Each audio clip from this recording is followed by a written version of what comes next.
Hola, el día de hoy aprenderemos a construir tablas de distribución de frecuencias para datos agrupados. Esto lo haremos a través de un ejercicio práctico. Entonces, para iniciar, nos dicen que tenemos cierto conjunto de datos que hace referencia a la cantidad de nacimientos ocurridos en una ciudad durante las 52 semanas del año. Si nos damos cuenta, el ejercicio inmediatamente nos está diciendo cuántos datos tenemos. Entonces vamos a llamar la cantidad de datos n. Vamos a decir que n es igual a 52. Si de pronto por cosas de la vida el ejercicio no nos lo dice, pues simplemente sumamos cada uno de los valores que tengamos. Después de esto tenemos que determinar de todo nuestro conjunto de datos cuál es el dato menor. Y ese dato menor lo vamos a llamar xmin.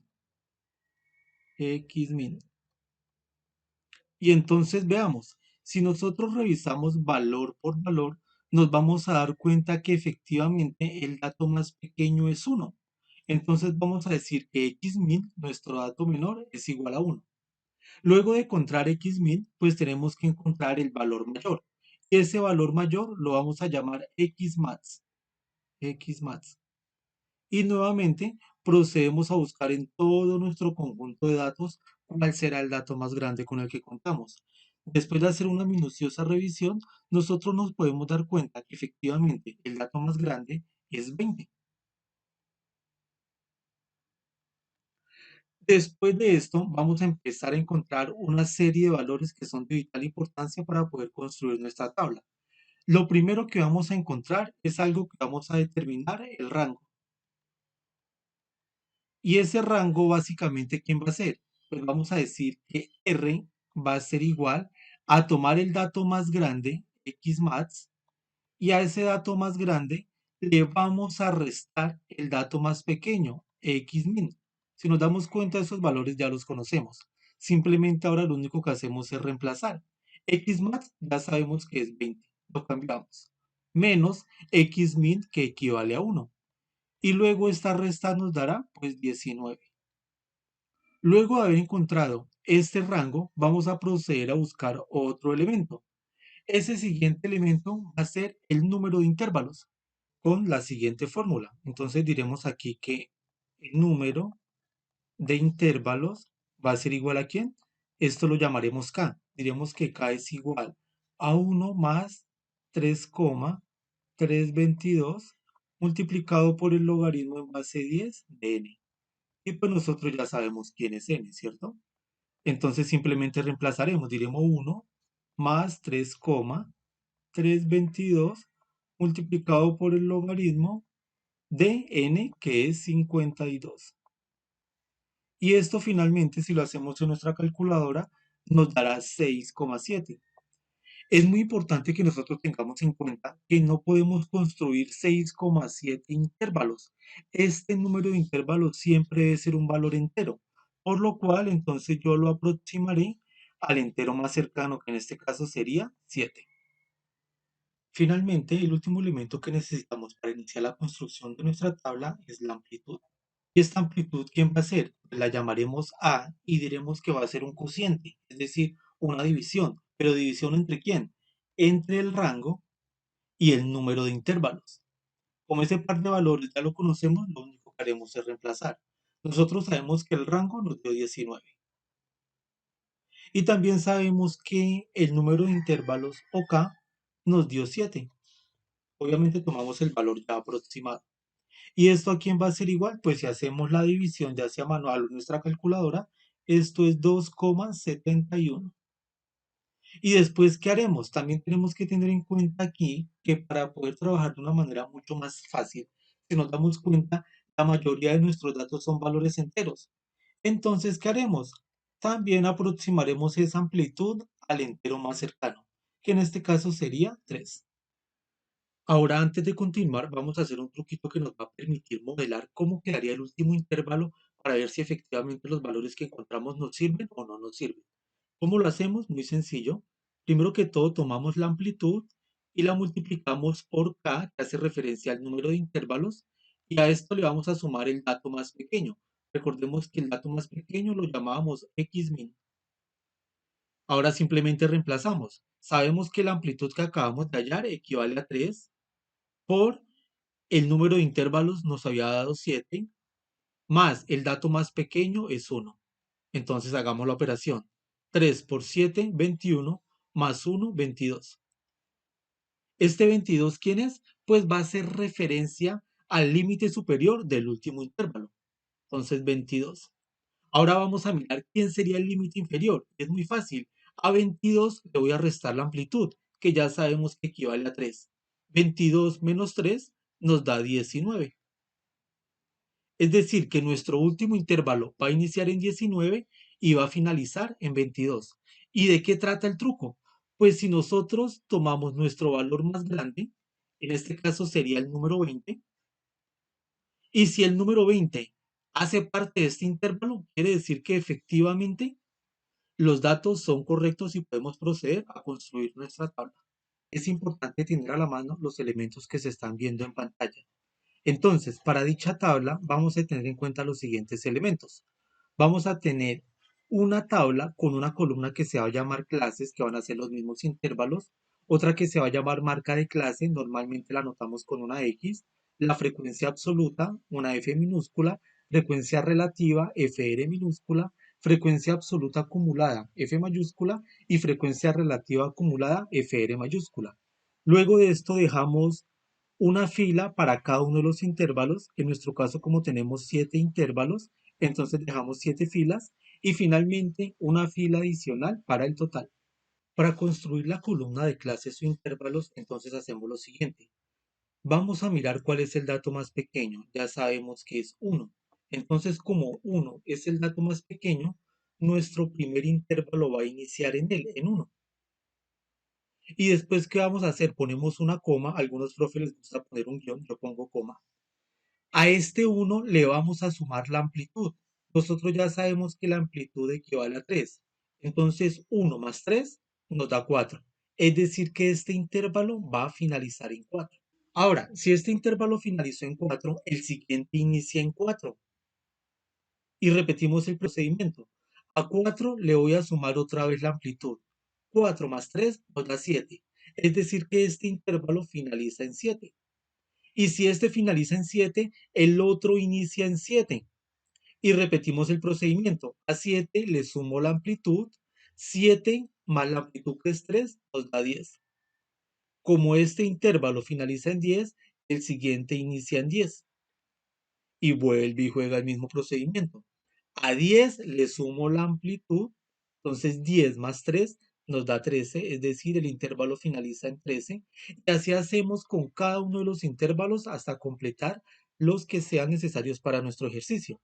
Es decir, que este de acá finaliza en 13, le sumo 3, me da 16.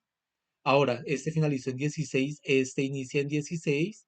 Nuevamente le sumo 3, me da 19 y llegamos al último intervalo. Entonces este último intervalo inicia en 19 y si le sumo 3 me da 22, es decir, que finaliza en 22. Algunos aquí pueden decir, pero bueno, profe, ¿cómo así que el último intervalo finaliza en 22, pero es que el dato mayor es 20? No hay ningún inconveniente. No hay inconveniente siempre y cuando hayamos tenido en cuenta el truquito.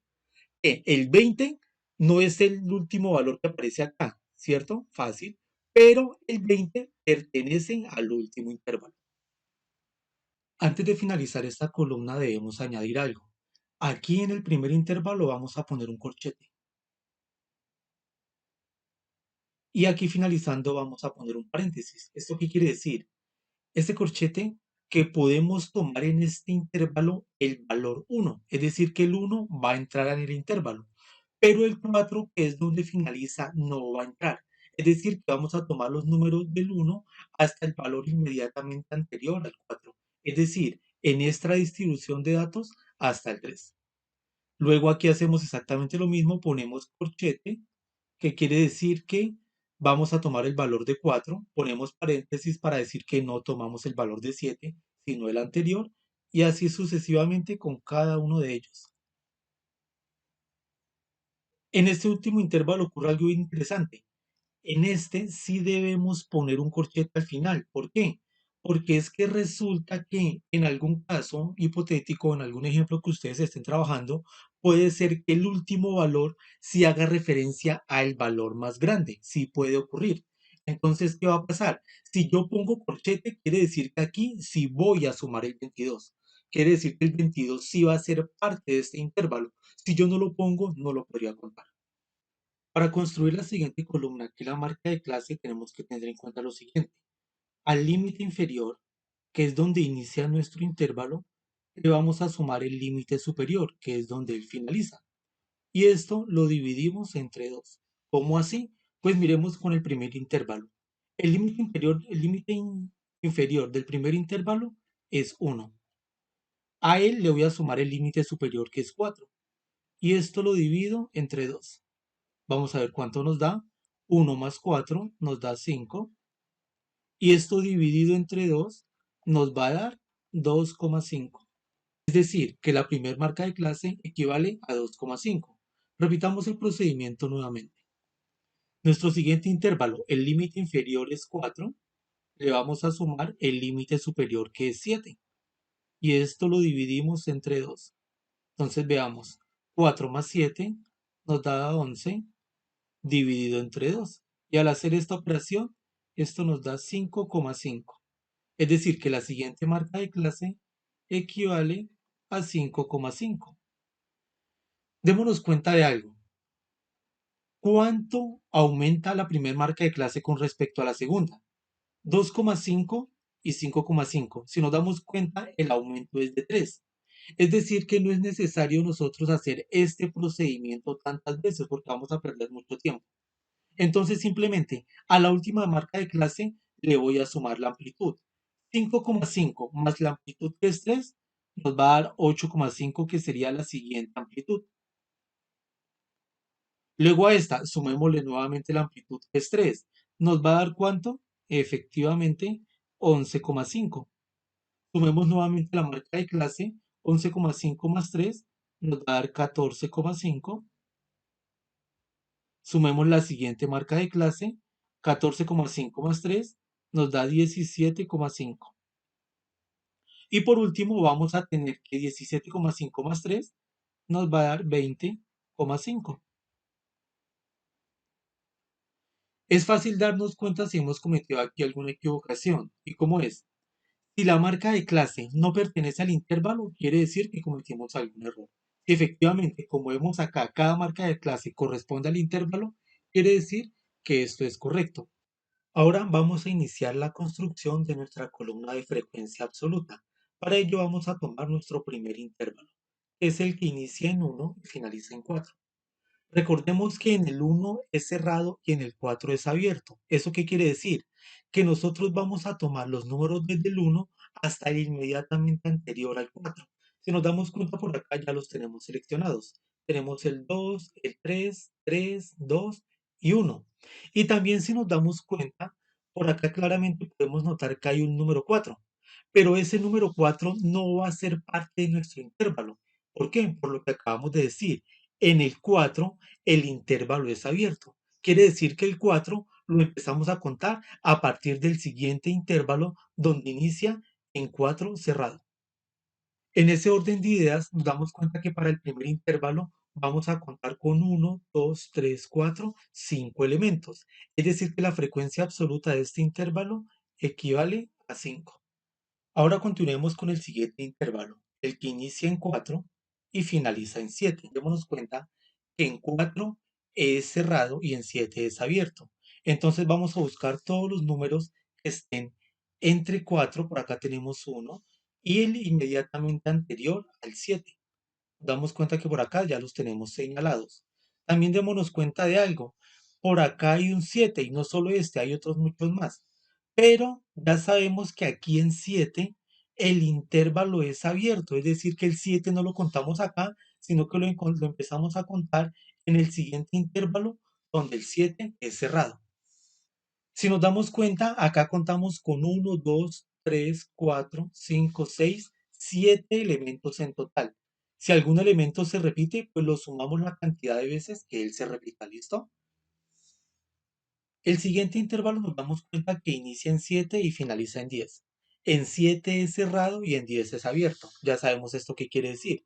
Que vamos a buscar, como ya tenemos aquí en pantalla, todos los números que van del 7 al inmediatamente anterior al 10, que sería el 9. Y si contamos, en este caso nos damos cuenta que hay 12 elementos. Acuérdense, estos números 10 que aparecen por acá y por allá más, no los contamos en este intervalo, sino que los contamos a partir del siguiente, donde el 10 es cerrado. En el intervalo que inicia en 10 y finaliza en 13, entonces tenemos que vamos a subrayar exactamente todos los números que van desde el 10 hasta el inmediatamente anterior al 13, como vemos aquí en pantalla. Al sumar nos damos cuenta que contaríamos con 13 elementos. Y ya saben, el 13 nosotros no lo contamos aquí. Si hay algún 13, ya sabemos que aquí no lo contamos, sino que lo empezamos a contar a partir del siguiente intervalo donde el 13 es cerrado. Y este procedimiento lo seguimos repitiendo de la misma manera. Entonces, en el siguiente intervalo, si hacemos el procedimiento que ya miramos, vamos a contar con 5 elementos. En el siguiente vamos a contar con 8 elementos y finalmente, en el último intervalo contaríamos con 2 elementos. Después de haber hecho esto, tenemos que corroborar si efectivamente estos números que encontramos son correctos o no. ¿Y cómo lo hacemos? Pues muy sencillo. Vamos a hacer una suma. Voy a sumar 5 más 7 más 12 más 13 más 5 más 8 más 2. Y al hacer esta suma nos daríamos cuenta que esto equivale a 52. Este número que encontramos aquí en el total es diferente al total de los datos que nosotros ya sabemos, fue que cometimos alguna equivocación en la suma y tendríamos que repetir todo el procedimiento. Pero si por el contrario nos da el total igual al número total de elementos, pues efectivamente el procedimiento es correcto. Para la columna de la frecuencia relativa es muy fácil lo que tenemos que hacer. Simplemente vamos a tomar cada frecuencia absoluta y la vamos a dividir entre el total de los datos. ¿Cómo así? Para este primer intervalo, vamos a tomar la frecuencia absoluta que es 5 y la vamos a dividir entre el total de los datos que ya sabemos que es 52. Si queremos, podemos dejar la expresión como se ve aquí, en fracción, o por el contrario, podemos escribirlo en forma decimal, es decir, haciendo la operación en la calculadora y dejando unas dos cifras decimales. Por casos prácticos, yo voy a trabajar de esta manera. Para el siguiente intervalo, nuevamente tomamos la frecuencia absoluta, que es 7, y la dividimos entre el total de los datos, que es 52. El siguiente es 12, divido el total de los datos, que es 52. El siguiente es 13, divido el total de los datos que es 52 y así sucesivamente con todos los valores de la frecuencia absoluta. 8 dividido entre 52, la última frecuencia absoluta que tenemos es 2, lo dividimos entre 52.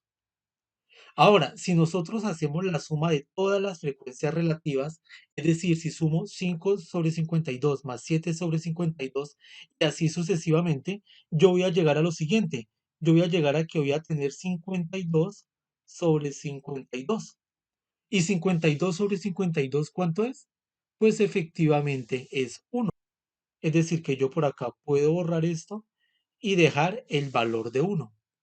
Si a ustedes por cosas de la vida están trabajando con los números decimales y no les dio uno, tienen que procurar que sea un número que esté muy cercano al uno. Si es un número que se aleja del uno, quiere decir que hemos cometido alguna equivocación. En la columna de frecuencia absoluta acumulada, nosotros lo que vamos a hacer es una sumatoria de frecuencias absolutas. Inicialmente, vamos a tomar aquí la primer frecuencia absoluta. Nos damos cuenta que la primera frecuencia absoluta efectivamente es 5. Y ahora sí vamos a hacer la sumatoria de la que les hablaba. Es decir, este 5 que está por acá, en la primera frecuencia absoluta acumulada, lo voy a sumar con la siguiente frecuencia absoluta. Al hacer esa suma, nos damos cuenta que esto equivale a 12. Luego vamos a seguir sumando en diagonal. Es decir, que este 12 que tenemos por acá lo voy a sumar con este 12 que continúa por aquí. ¿Y eso cuánto nos va a dar? Pues nos da 24. Ahora voy a continuar sumando en diagonal. Es decir, que este 24 que está acá lo voy a sumar con la siguiente frecuencia absoluta. Esa suma cuando la hacemos nos va a dar 37. Ahora, si hacemos la siguiente suma, vamos a tomar este 37 y lo sumo con la siguiente frecuencia absoluta. Entonces, eso nos daría 42. Luego, voy a tomar ese 42 y lo voy a sumar con la siguiente frecuencia absoluta. Al hacer esta suma, tenemos que esto equivale a 50. Y finalmente, ese 50 lo vamos a sumar con la última frecuencia absoluta. Y 50 más 2, pues nos da 52. ¿Cómo nos damos cuenta que esto está bien? Pues vean, la última frecuencia absoluta acumulada debe ser igual al total de los datos. Si eso ocurre, quiere decir que el procedimiento es correcto. Antes de continuar, démonos cuenta de una cosita bien importante. La última celda de frecuencia absoluta acumulada nos queda en blanco, ahí no es necesario poner nada. Igualmente, en la última celda de la marca de clase, esa también queda en blanco. Para la columna de la frecuencia relativa acumulada, vamos a hacer algo muy parecido a lo que hicimos con la frecuencia relativa, pero en este caso vamos a trabajar de la mano de la frecuencia absoluta acumulada.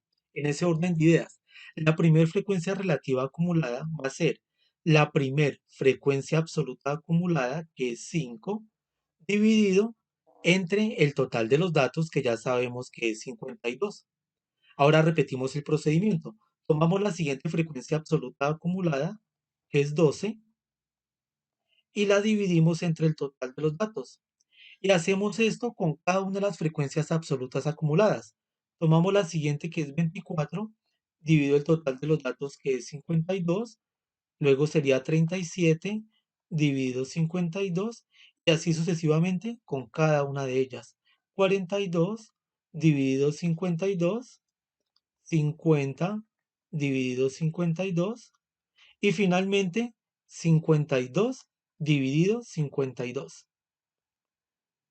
¿Cómo nos damos cuenta que este procedimiento es correcto? Si la última celda en la que estoy en este momento es igual a 1, el procedimiento ha quedado bien. Y notemos que sí, porque 52 dividido 52, pues efectivamente equivale a 1. Y recuerden que la última celda en la frecuencia relativa acumulada también la dejamos en blanco. Cabe la posibilidad de que su profesor le diga, vea, hágame el favor y no me deje esto en forma de fracción, sino que yo quiero que quede en forma decimal. Pues lo único que deben hacer es escribir esto en la calculadora, 5 sobre 52 y así sucesivamente, y pues dejar el valor en forma decimal, dejando siempre dos cifras decimales. Y al hacer la sumatoria, pues debe darle, ya saben, un valor muy cercano a 1. Y esto ha sido todo por el día de hoy. Si les gustó el video, pues los invito a que le den me gusta, se suscriban a mi canal y nos vemos en una próxima ocasión.